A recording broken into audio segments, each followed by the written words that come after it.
This conversation is for men, for fathers, husbands, for men who are trying, learning, and staying committed.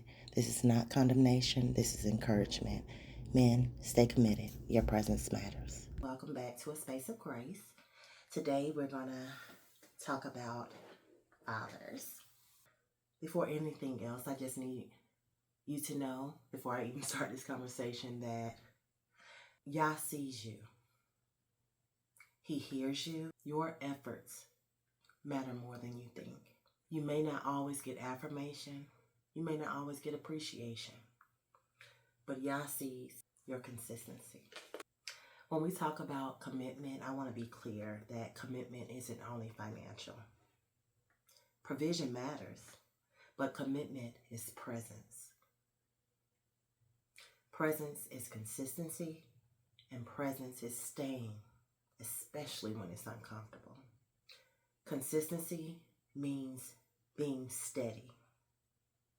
Not up one day and distant the next.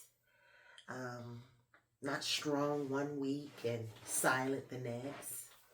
Consistency builds security. Your family doesn't just need you at your best. They need you when you're tired. They need you when you're frustrated. They need you when things aren't going your way. Presence is staying when it's uncomfortable. Staying in the conversation. Staying in the responsibility. Staying in the commitment. Staying when emotions rise. Staying when it would be easier to shut down. Staying when it's easier to walk away emotionally or mentally. Anybody can stay when it feels good, but leadership is staying when it doesn't. Consistency teaches your family that you're safe. Staying teaches them that you're solid. And your solidity builds trust. Presence isn't always loud. Sometimes it's quiet, and sometimes it's just being there. This is why presence matters, because it's not perfection, it's not performance. It's presence. You know, the word in Psalms 127, 3 and 4, it says, "Lo, children are a heritage of Yahuwah, and the fruit of the womb is his reward. As arrows are in the hand of a mighty warrior, so are the children of your youth." You know, arrows don't guide themselves. Arrows have to be aimed. Guidance requires involvement. You have to be there to show me, to tell me, to lead me. You have to be there because we learn by see, not by say. Because you can tell people stuff all the time, but if I see you doing, that's why we say we learn by what we see you do. How we see you lead. That's why the biggest thing, you have to lead by example. You can't tell me to do something and then show me something else, because then your words fall flat. Because my eyes see what you're doing. So if you're telling me to do, but you're not doing, you know? So you have to lead by example. That means you have to be there in order for me to see you, so I can be guided by what I'm seeing and what you're saying. And we often hear in Ephesians 6, 1 and 4 that children obey your parents. But the word doesn't stop there, you know? In that's important. Obey your parents, your father and your mother, so that you would live well. Let me go and get that. In Ephesians 6, 1 through 4, it says, "Honor your father." Well, 1, children, obey your parents in Yahuwah, for this is right. Honor your father and your mother, which is the first commandment with promise, that it may be well with you and you may live long on the earth. But my focus for this is number 4. Fathers and ye fathers, provoke not your children to wrath, but bring them up in the nurture and admonition of Yahuwah. A lot of times people go through things when they're younger, they were taught this way. This is how I was brought up. I know, for those of us who were born in the 80s, we have those, I call it the 50s parents.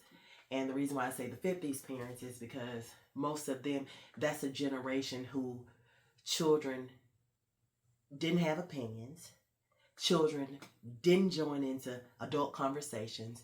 Matter of fact, if adults were in the room, children were not in the room. They didn't hear things, and that's good. But then it was another thing, where you didn't have an opinion. When I had my daughter, I allowed her to have an opinion. I allowed her to have an opinion. It mattered because she was a child, but she is still a person. And sometimes when you're an adult, you don't see the younger child as a person because they're just a child. But that child has to grow up, just like you were a child and you had to grow up. I wanted my daughter to know that her opinion mattered. Her thoughts mattered. What she thinks matters to me. And so I allowed her to have an opinion. And we talked about things. We talked about a lot of things. One thing with me, when I made mistakes, all the things, when she got older, of course, I only could give her so much at a time because she is a child. But as we grew in our relationship, growing, but when we got older, like I said, when I made mistakes, I would let my daughter know about the mistakes that I made so she didn't have to go through the same things that I went through, so that she could learn vicariously through me. So I would tell her a lot of things, so she didn't have to repeat what I did. Fatherhood isn't about intimidation. It's about consistency.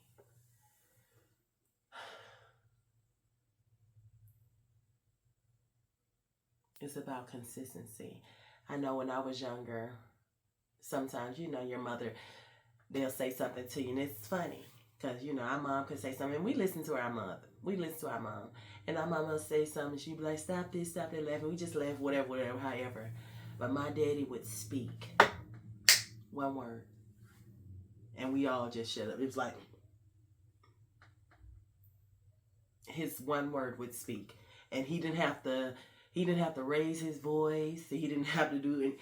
Like I said, he don't raise his voice. He never have. I don't hear him. I never heard him yell. He didn't have to. He just spoke, and we just moved because he was there and he was present. Fatherhood isn't about intimidation. It's about consistency. So let me tell you about the twos that you have. There are 3 twos that I really want to mention. And the first one is your ears. It's your presence. The second one and the last one is your words. So your ears matter. Your ears matter because listening without interrupting, listening without correcting immediately, listening without reacting. Sometimes your child doesn't need a solution. They just need to be heard. Being there is powerful. Sitting beside them, showing up for them, standing with them, Being present tells your family that you matter enough for me to slow down. Your words mean more than you know because your words lift us. They empower us. They shape how we see ourselves.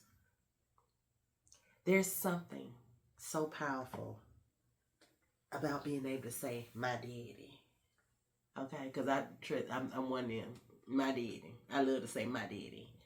But it's something very powerful about being able to say, my daddy said. My daddy told me. My daddy gave me. My daddy hugged me.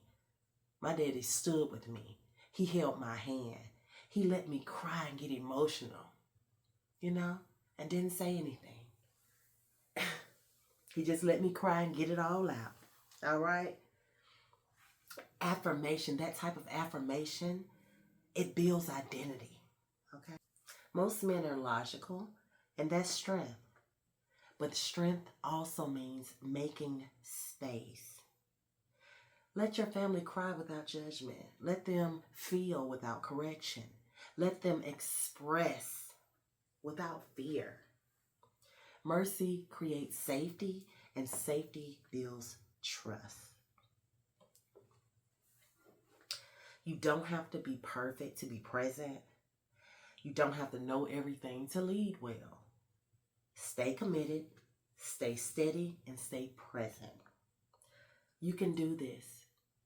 You know, no one can resist the man who knows who he is. So stand in the authority that Yah has given you. Your presence matters more than you know. It truly does. So I just wanted to say this word for the men, because where we are right now and in these times, where we are right now, we need our men to stand up. Stand up. Stand up for us. To stand up for themselves. To be men of Yah. And he's called you all to be the head of your families. You are supposed to be the head of your family. It's your job to lead us, to guide us, to teach us, to tell us. To be the priest of your own household.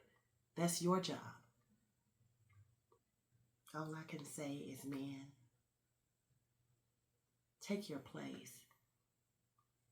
And for the ones, as a matter of fact, because it's a lot of men out there. It's definitely a lot of good men out there. And we don't normally give. It's funny how they don't give, because even around Father's Day, I did a video because I noticed how on Father's Day, there was no commercials. Even leading up to Father's Day, there was no commercials. There was nothing out there supporting our fathers.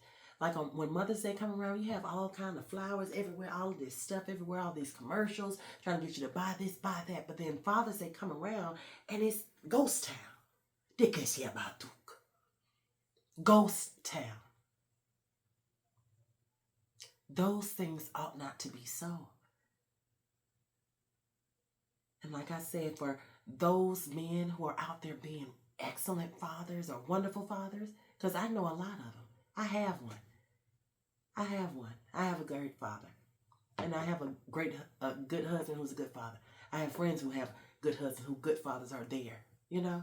So I can see that around me. I have those in my community. And there's some who are not such good fathers, who are just now starting to get along and be present. The time is now. The time is now. It's time for those who know who they are. Stand up. Stand up and be present. And those who haven't, it's okay. It's okay. It's okay. Because you can always start today. You can start where you are. You can always start. Every day we get a brand new day, brand new mercies every morning. We can repent and you can begin again. Every day you wake up and you open your eyes on this side, you can begin again. So start where you are, with the people around you. Be present. Be there. Be their safe space, because you matter more than you know. We love you. We love you. Have a great day. Thank you for sitting with me in this space. If this conversation blessed you, feel free to like, subscribe, and share it with someone who may need it. Remember, we're walking this out together, one day at a time. Until next time, there is grace here.